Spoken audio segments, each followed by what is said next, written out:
Hello friends, welcome to Sangeetha Anbazhagan channel. எல்லாருக்கும் வணக்கங்க. இன்றைக்கி நாம் ஒரு மருந்து ரெடி பண்ண போகிறோம். இந்த மருந்து எதுக்கு, எப்படி செய்யறதுன்னு வீடியோக்குள்ளார போயிட்டு பார்க்கலாம் வாங்க. மருந்து ரெடி பண்ண ஒரு குண்டாவில் தேவையான அளவு தண்ணியை எடுத்துக்கலாம். அந்த தண்ணியில் நமக்கு இயற்கையாக கிடைக்கக்கூடிய வேப்பிலை, ரெண்டாவது ஒரு பூண்டை நல்லா பஞ்சு மாதிரி நசுக்கி இந்த தண்ணியில் போட்டு நல்லா கொதிக்க விட்டுடலாம். பூண்டு, வேப்பிலை இது ரெண்டுத்தையும் கொதிக்க வச்ச தண்ணியை ஃபில்டர் பண்ணி ஒரு பாத்திரத்தில் எடுத்துக்கலாம். ஒரு நாளெல்லாம் இது அப்படியே ஆறட்டும். மறுநாள் காலையில் ஒரு ஸ்ப்ரே பாட்டிலில் ஃபில் பண்ணிக்கலாம். நாம் இன்றைக்கி செடிங்களுக்கு கொடுக்க போகிறோன்னா முன்னே நாம் இதை ரெடி பண்ணி வச்சுக்கணும். நீங்கள் இப்போ பார்த்துட்ருக்கிறது தான் இந்த மருந்து. வேப்பிலை, பூண்டு இந்த ரெண்டுத்தில் இருக்கிற கசப்புத்தன்மை நம்ம செடிங்களுக்கு ஸ்ப்ரே பண்ணுறதன் மூலமாக பூச்சிங்க வராமல் தடுக்கலாம்.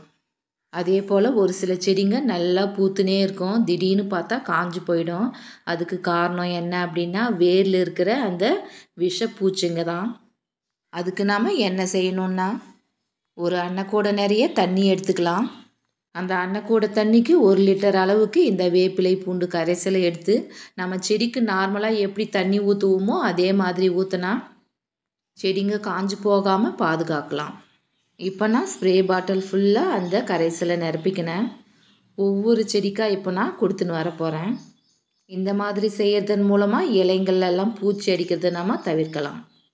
செடியோட தண்டுங்களுக்கெல்லாம் கூட இந்த கரைசலை நம்ம கொடுக்கலாம். ஒரு சில டைமில் மஞ்சளாக ஒரு மாதிரி ஜிகிடு பிடிச்ச மாதிரி அடிக்கும் இல்லைங்களா, அதெல்லாம் வராது.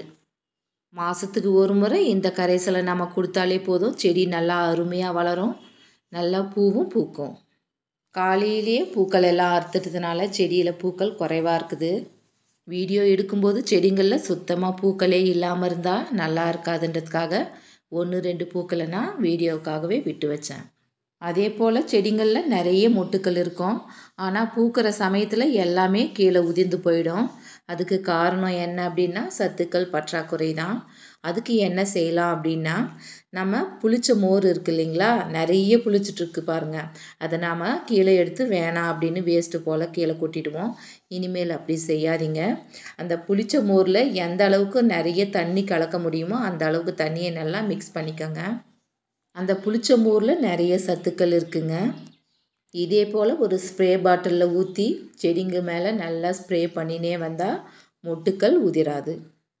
ஒரு மனுஷனுக்கு எப்படி சத்துக்கள் தேவைப்படுதோ அதே போல் தாங்க செடிங்களுக்கும் எல்லா வகையான சத்துக்களும் தேவைப்படுது. நம்ம சாப்பிட்டு கீழே போடுற பழத்தோலுங்களெல்லாம் இனிமேல் வேஸ்ட்டு பண்ணாதீங்க. அதை ஒரு பாத்திரத்தில் போட்டு நல்லா தண்ணி ஊற்றி நல்லா ஊற விடுங்க. ஒரு 2-3 நாள் நல்லா ஊறட்டும்.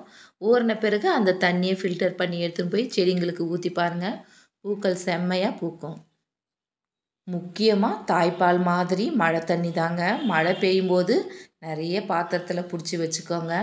அப்பப்போ கொஞ்சம் கொஞ்சம் ஒரு நல்லா வளராத செடிங்களாக பார்த்து கொடுங்க. அந்த செடிங்க மழை தண்ணிக்கு நல்லா வளரும்.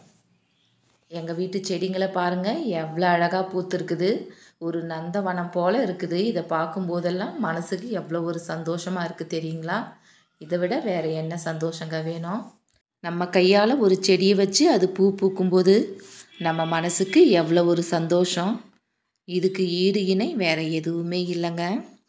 அதே மாதிரி முட்டை ஓடுங்களை நல்லா பொடி பண்ணி அதையும் செடிங்களுக்கு கொடுங்க. முக்கியமாக ரோஜா செடி நல்லா பூக்கும். நம்ம டீ தூள், காஃபி தூள் வடிகாட்டுறோம் இல்லைங்களா, அந்த திப்பியை கூட நம்ம செடிங்களுக்கு கொடுக்கலாம். செடிங்களுக்கு அதெல்லாம் ஒரு நல்ல சத்து.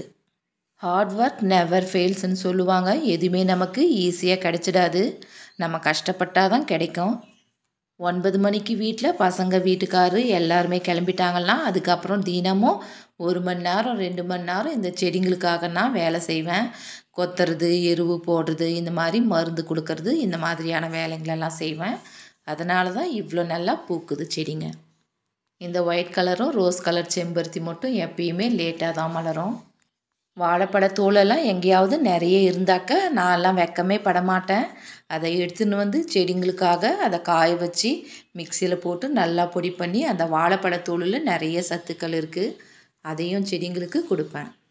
இந்த ஒயிட் கலர் ஜினியா பாருங்கள் எவ்வளோ அழகாக பூத்துருக்குது. அதுவே தெரியாமல் விதை விழுந்து வந்த செடி. நீங்கள் இப்போ பார்த்துட்ருக்குறது நாட் ரோஸு, இது மல்லிப்பூ செடி. எல்லா செடிங்களுக்குமே நாம் இந்த மருந்தை கொடுக்கலாம். அரிசி கழுவுன தண்ணி, சாதம் வடிக்கிற கஞ்சி தண்ணி இதை எல்லாத்தையும் ஒரு பாத்திரத்தில் ஊற்றி விட்டுடுங்க. ஒரு 4-5 நாள் நல்லா புளிக்கட்டும். புளித்த பின்னாடி செடிங்களுக்கு கொடுங்க பாருங்கள். செடி நல்லா வளரும், நல்லா பூவும் பூக்கும். புளித்த தண்ணியில் தான் அதிக சத்துக்கள் இருக்குது. புளித்த தண்ணியில் சத்துக்கள் நிறைய இருக்குது. செடி வாங்கிறதுக்காக நர்சரி கார்டனுக்கு போயிருந்தோம். அங்கே நிறைய செடிங்களை எல்லாம் தூக்கி போட்டுட்டு இருந்தாங்க. ஏன் அப்படின்னா பூக்கள் இல்லாத செடிங்களை யாரும் வாங்கின்னு போகிறதில்ல. அதனால் அந்த செடியில் அடியில் இருக்கிற மண்ணை மட்டும் அவங்க எடுத்து வச்சுன்னு இந்த செடிங்களெல்லாம் தூக்கி போட்டுட்டு இருந்தாங்க. அந்த செடியை நான் சரி இப்போ மழை சீசனாக இருக்கிறதுனால வேரோடு இருக்குது, எடுத்துன்னு போய் வச்சா வரும் அப்படின்ட்டு நான் எடுத்துன்னு வந்து 6 இடத்துல வச்சுருக்குறேங்க. இந்த மழைக்கு அரும்பு எப்படி விட்டு இருக்குது பாருங்கள், எவ்வளோ அழகாக விட்டு இருக்குது. நம்ம எப்பயுமே ரெய்னி சீசனில் செடிங்க வச்சா எந்த செடியாக இருந்தாலும் நல்லா பற்றிக்கும். அதனால் நீங்கள் செடி வைக்கிறதுனா இந்த மாதிரி சீசனில் வைங்க. செடியோட அடிப்பகுதியை அடிக்கடி கிளறி விட்டுனே இருங்க. அப்போ தான் அந்த வேர் பகுதிக்கு நல்லா காற்று போகும், செடிங்க நல்லா க்ரோத் ஆகும்.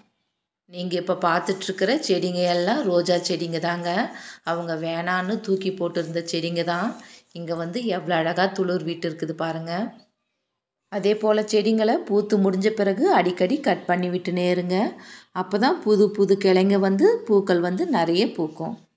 செடிங்களை எப்படி பராமரிக்கிறதுன்னு நான் என்னுடைய செடிங்களுக்கு என்ன கொடுக்குறனோ அதை நிறைய வீடியோஸ் வந்து ஷேர் பண்ணியிருக்கிறேன். இந்த மாதிரியான தகவல்களை தெரிஞ்சுக்க சங்கீதா அன்பழகன் சேனலை மறக்காமல் சப்ஸ்கிரைப் பண்ணுங்கள். மீண்டும் நல்ல ஒரு தகவலுடன் அடுத்த வீடியோவில் சந்திக்கிறேன். நன்றி, வணக்கம்.